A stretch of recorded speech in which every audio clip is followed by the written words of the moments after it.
Hi there, U10s. In this video here, I'm specifically going to be working on examples that uses tree diagrams, and there's a lot of different ways to do certain things, but I personally like to use tree diagrams. I find tree diagrams to help visually get my brain organized with the information and all that, especially with replacement and without replacement type questions. And it also helps me understand independent events as well as conditional probability. So let's have a look at this example here. We've got boxes A and B contain 5 counters each. Okay, box A contains 3 red and 2 green. So first thing I'm thinking about already, I'm thinking box A, box B. I know that box A has 3 red and how many greens? There are 2 greens. So that's 3 out of 5 that is red, 2 out of 5 that is green. That's how I'm sort of thinking of it straight away. Okay, and then box B, so choosing box B, well then you have 1 red, chances of getting, it's 1 out of the 5 is red, and then chances getting a green, well there's 4 out of the 5 that is green. Okay, and a box is chosen at random. Okay, then a single counter is selected. So it seems like I choose a box first, and then I choose a counter. So this here, if you ever think about it, even though they didn't mention it, it seems like I've only got option A or option B. So box A or box B, that means I've got half a chance of choosing A, and I got a half a chance of choosing B. So by illustrating that, I could have got box A, and then I could have got a red. I could have got box A, then got a blue. Or I could have got box B and then a red. Oh, sorry, it's green, isn't it? It's green. And then I could have got a box B with a green. So each time I select, those are my possibilities there, but the probability of getting A, which is half, probability of getting red, if it was from box A, was 3 out of 5. Whereas this would have been half, this still would have been half, this would have been half, and this would have been 2 out of 5. This would have been 1 out of 5 chance if it's from box B, and then green is 4 out of 5 chance of box B. Okay, so that's my possibilities there. I could have got box A, then a counter, box A with a green, box A with a red, box B with a red, box B with a green, right? But the probabilities are all different for each one. So let's answer the question now. So they're saying, if box A is chosen, so it looks like it's one of these two here. If box A was chosen, what is the probability that a red counter is chosen from it? Okay, so in this case here, it says if box A is chosen, so it sounds like I already chose box A, and they're asking now, what's the chances that a red counter is chosen from it? Well, we already said before there was only 3 reds, so probability of getting a red from box A must be, where is it again? Is equal to, it should have been 3 out of 5 chances there. But if you really want to be specific here, you want it to be clear, it almost sounds like, let me just double check something, because I'm not sure if they're trying to ask, and this is where probability can be tricky, is the question asking just specifically what's the chances of getting a red if from box A, right? Is that what they're trying to say? Or are they saying what's the chances of getting a red if you had already chosen box A? So there's 2 scenarios there. If they were asking scenario 1, saying from box A, what's the chance of getting a red? Then it's 3/5. Okay, so that's scenario 1. If they were meaning, and this is why the language in probability, they need to be very clear with it. Scenario 1 could have been this. Scenario 2, if they were trying to say that, what if given that you have already chosen box A, so if box A is chosen, so you already know that, you've chosen box A, what's the chances then getting a red counter? In that case, what they're asking is probability of red, given that you've chosen box A. Okay, if that was the case, well then this is where you're working probability of getting a red and a from box A And then probability of getting A. Well, probability of getting A is 1 out of 2.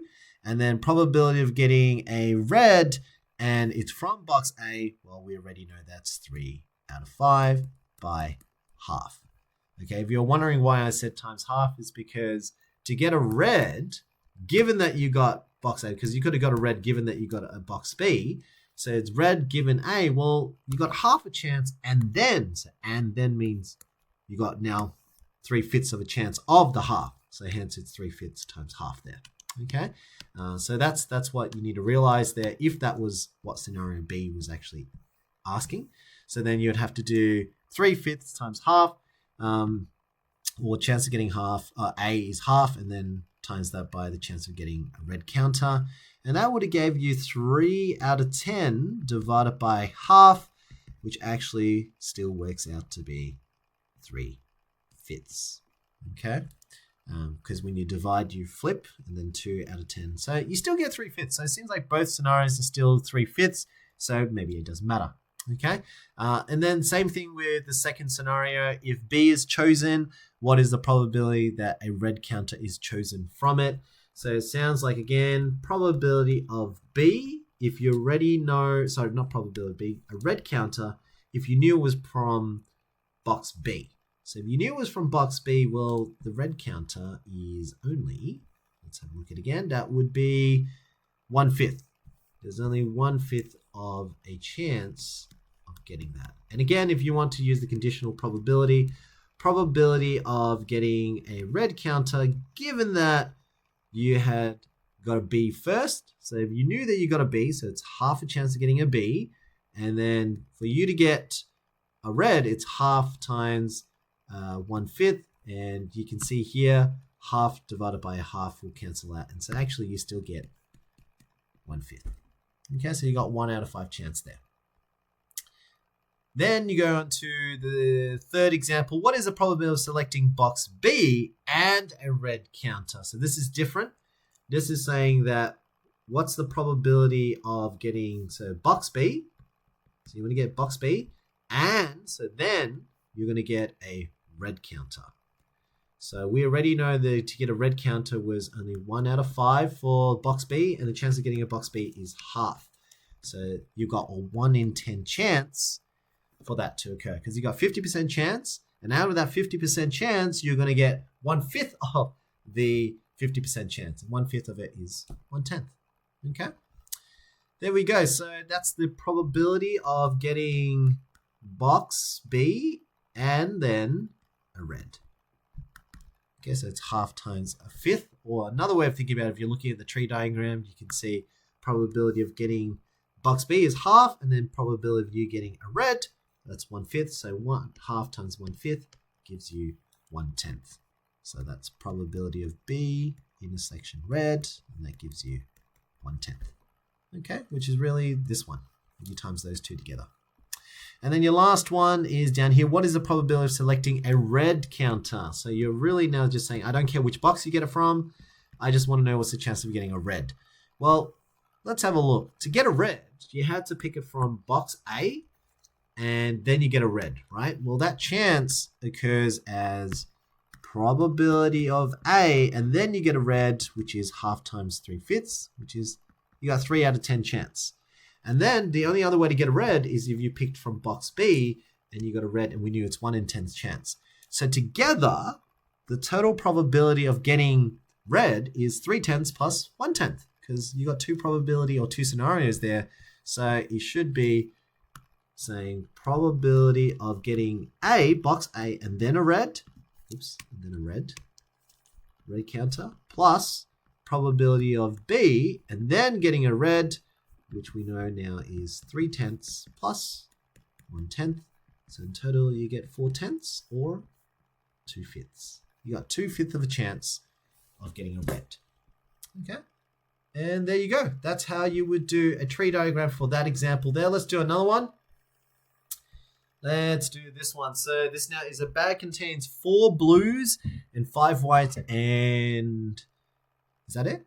Just blue and white, and 2 marbles are selected. Oh, okay. And the key word here, it says without replacement. So without replacement, that means on your first go, when you pick a marble, and then you pick another marble because there's 2 marbles are chosen, right? So on your first go, and then your second go. So first go could be this. First go, you could have got a blue, or you could have got a white. And it looks to me that you got 4 blues and 5 whites. So there's a total of 9 marbles there.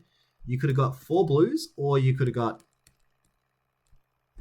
5 whites, right? So you pick your first go. It could be either one of those.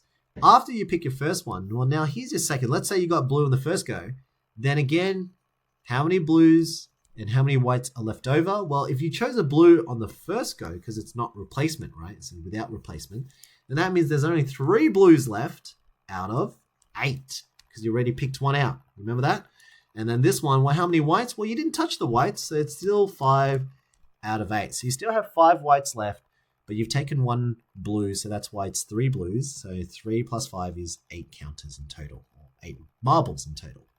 And then same thing in the other scenario. Say you had chosen white first, then on your second go, you could have got blue or you could have got white, but since you got white in the first go, well, there's only now 4 whites out of the 8 left over, and there is still 4 of those blues because you never touched the blues out of the 8. Okay, so that's my tree diagram there illustrating my scenario. So I could have got blue on the first and then blue on the second. I could have got blue on the first, white on the second, white on the first, blue on the second, white on the first, white on the second. Those are my options, right? Now here we go. Find the probability of selecting a blue marble followed by a white marble. So what they're saying is probability of getting a blue first and then a white. In that case, chances of getting a blue, well, that's 4 9ths on the first go, times, what's the chance of getting a white on the second go? Well, you got 5 8ths left over. So that gives you now 20 on 72. And what's that? That's, if we divide that by 2, that's, can I divide it by 4? 4, I think so. Does it work? I think so. So 4 goes in 25 times, and 4 goes in 7 once. Remainder 3, 32, so 18. 5 on 18. And then 2 blue marbles. So that's essentially saying find the probability of getting a blue and then a blue again. So blue on the first go is 4 9ths. Blue on the second go is 3 8ths. So that's 12 out of 72, which is the same thing as saying 1 out of 6. Okay. But there you go. So, and am I done? No. Oh, there's another one. Exactly 1 blue marble. So to get exactly 1 blue marble, there's only 3 scenarios. No, 2 scenarios. That's 1 blue marble and that's 1 blue marble. So that means you're looking for the chances of getting blue on the first go and then white on the second. Plus, you could also get the probability of white on the first and then blue on the second. Those are your 2 scenarios. So blue and then white, which we found before was 5 on 18. Plus white and then blue, which is 5 9ths times 4 8ths. 5 9ths times 4 8ths, which funny enough is actually the same answer. That's 5 on 18 plus 5 on 18 again. So that gives you a total of 10 on 18th of a chance to get exactly 1 blue marble. And then lastly, if the experiment is repeated with replacement, find the answers to each question in part A. Ah, what a pain. Okay, so in this scenario, woof, what a pain to do.